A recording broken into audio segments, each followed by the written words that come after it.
Hey, what's up, IronPigs fans, and welcome to another edition of Welcome to the Pig Leagues. Radio broadcaster Pat McCarthy here, and joined by Phillies outfielder Adam Haseley. Hayes, thanks so much for joining us. Yeah, absolutely. Thank you for having me.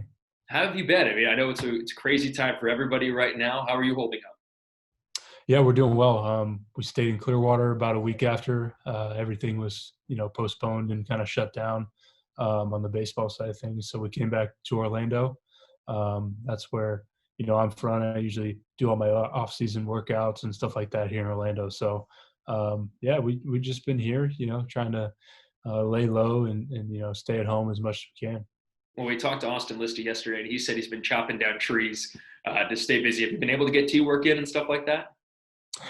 Yes, I have. I have not been on the Austin Listy plan of running his cattle around the farm and stuff like that. But yeah, there's a little warehouse down the street with an empty cage and tea, and yeah, I mean it's been good, just to kind of make up your own workouts and try to get as much work as you can.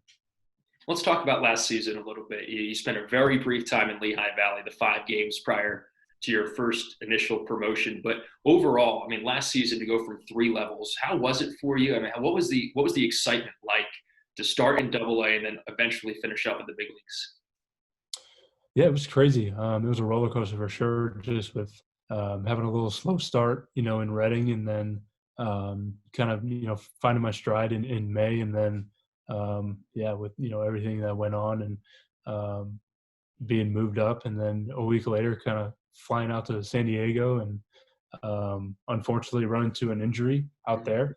But I felt like I did my work to come back healthy, and was eventually optioned back with Lehigh, and enjoyed the few more games I had with them. So yeah, I mean, all 3 teams were great group of guys. I thought we all wanted to win and competed well, and especially in Philly, I just enjoyed every day that I was able to be up there with those guys. You are surrounded by a group of veteran guys, which a lot of young players aren't, as fortunate as you are. You got Andrew McCutchen when he's healthy in left field. You got Bryce Harper. You have Jay Bruce. How have those guys been as mentors for you?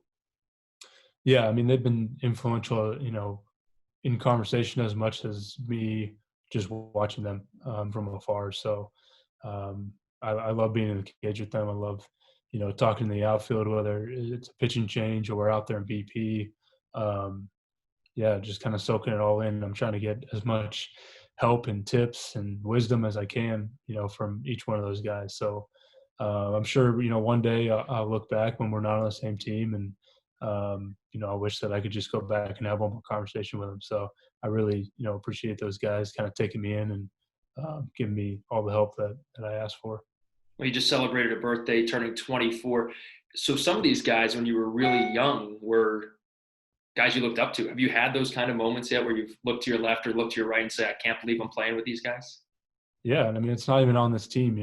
I've got to first base, and Freddie Freeman's right there, and Yeah. it's just crazy that, yeah, like you said, I grew up watching them on TV, on YouTube, looking at their stats online and all that stuff, and just being like, wow, these guys are, the best players in the game, and some best in history. So, like I said, anything that, whether it's on our team, their team, whatever it is, that I could just have a conversation with them, maybe pick up little things here and there.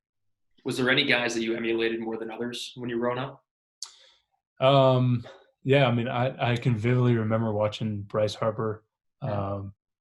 take BP when I was in probably middle school, and he's coming up, and trying to, emulate his swing, and all the gear that he had on and stuff like that. And I would try to wear my eye black like him and stuff like that. So, which, I mean, I'm sure, thousands and thousands of kids did the same. It's just cool to bring a full circle where, we're in the same locker room, same clubhouse, same cage, on the same field. Yeah, it's pretty special. Growing up in Orlando, there's not a major league team in the direct area. Who was the team that you rooted for when you were younger? In 2007, my dad took me to the World Series Game 4 in Fenway, at Fenway. So I think ever since then, I was probably 11, 12 at the time. Yeah. From that point on, I was a Red Sox fan. I was, I wanted to be like Jacoby Ellsbury. Yeah, so that was the team growing up that I was trying to follow and, especially be like Ellsbury. Have you thought about playing center field or at Fenway or playing left field up against that monster and just what that would be like? Yeah, I mean, I was talking with a buddy the other day about, just being out in center field because that's where those seats were for that game. Yeah. Um, and then, when we're playing there at the end of this year, it's even crazier, than maybe being on the same field with those guys and being in, the little same spot, just, down on the field that time. So, yeah, I mean, just another thing that came full circle this year.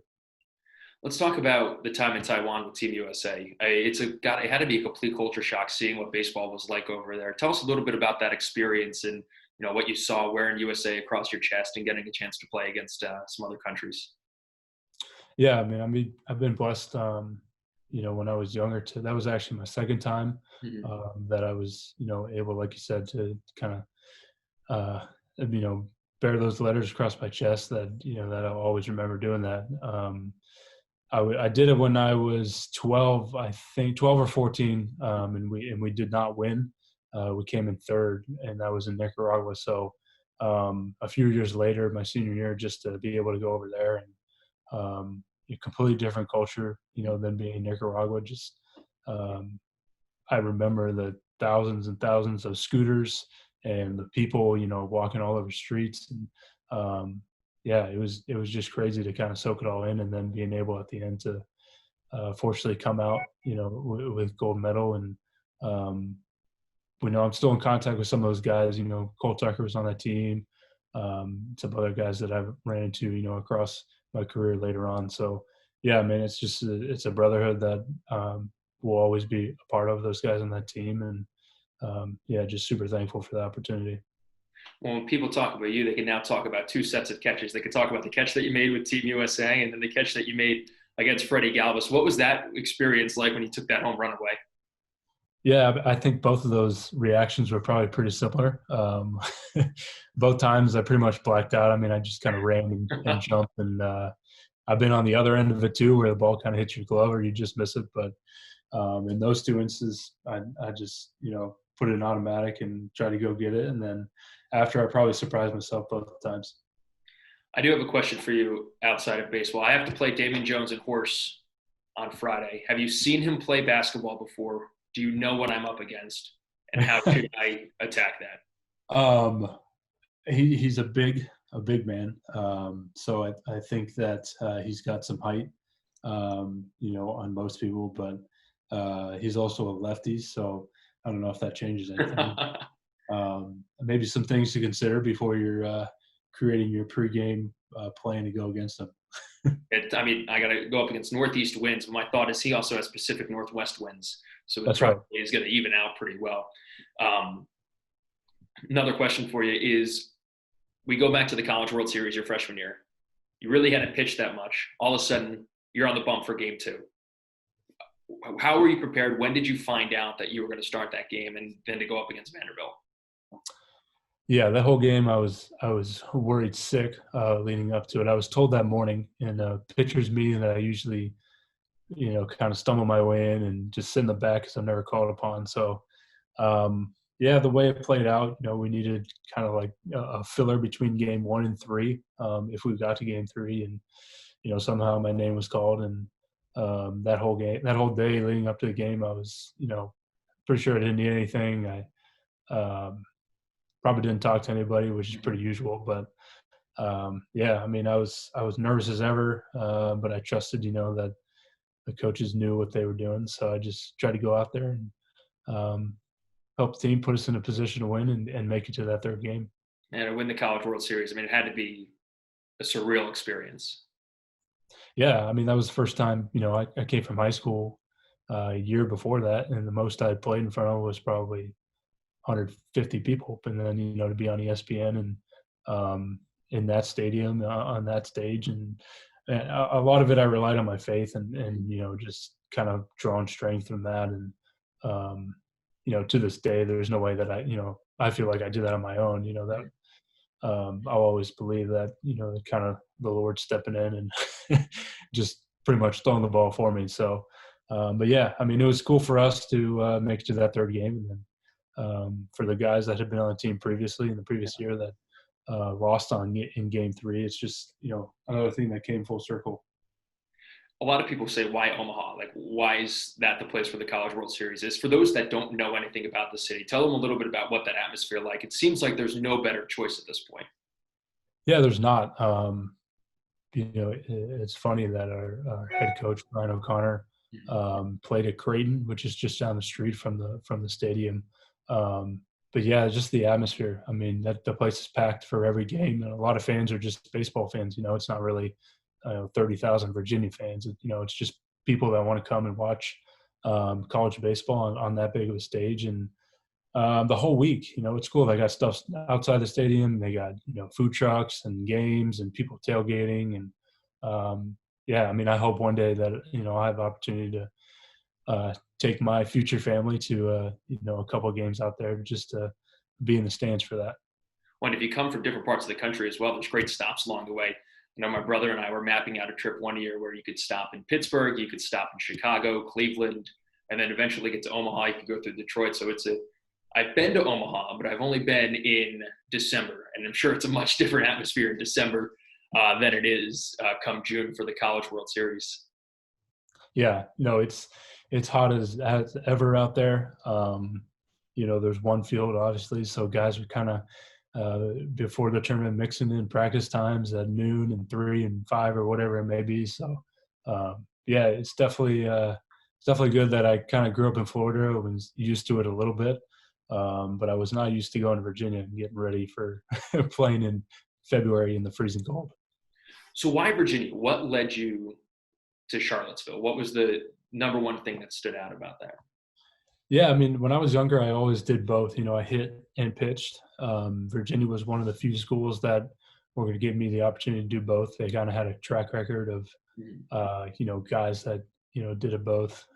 Sean Doolittle, guys like that. So I think recruiting wise, I had kept talking to the coaches and they were like, this could be something that you could do here. So pair that up with the academics, and that campus is beautiful. So I think at the end of the day, it was kind of a how can you say no moment, and we just trusted that was the right place for me to be.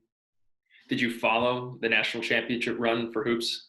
How was it? When we talked to Phil about it when it was going on, but for you, were you following it every game? I mean, as we went through March and then into April. Yeah, I'm sure Phil was a lot more locked in than I was. As the tournament went on, I definitely watched it a lot more in depth. I was able to go to a few games when I was there as a student. So, yeah, I mean that program and everything that they stand for. All their sports, what they stand for is just top class. And yeah, I'm a big fan of all of it. So I definitely try to tune in as best I could. A lot of fans go down to spring training, but all they see is you guys getting out on the field, playing a couple of innings, getting your 3 or 4 at bats, and coming in. But for you, what is a typical game day spring training like? When does it start and when does it eventually end? Because it's not just when you leave the field after your 3 or 4 at bats. Yeah. This year I usually got there around 7:15, 7:30. Our meetings would come around 9:30. So from the moment I got there, I'd get some breakfast, try to loosen up and stuff like that. I'd probably get in the gym around 8 and go through a workout or, just go through some therapy and stuff like that. So by the meeting, I had already gotten warm, already hit, stuff like that. We had our meeting from 9:30 to 10. Then we get out on the field, take BP around 10:30 after we stretch and through and stuff like that. So, yeah, I mean, it's a lot more than, just the game at 1. We're usually getting there, fairly early and start moving around and stuff like that, getting loose and making sure our bodies are right to go out there and start competing around 1. Well, I know you've moved through the minor league system very quickly and you've had stops along the way. Has there been one minor league city outside of the Phillies affiliates that you've enjoyed going to the most? Yeah, I mean, I think there's definitely cities on every level that I enjoyed. I wasn't in Lakewood too long, but I did. I know it's a Phillies affiliate, but Mhm. I love being in Lakewood in that time there.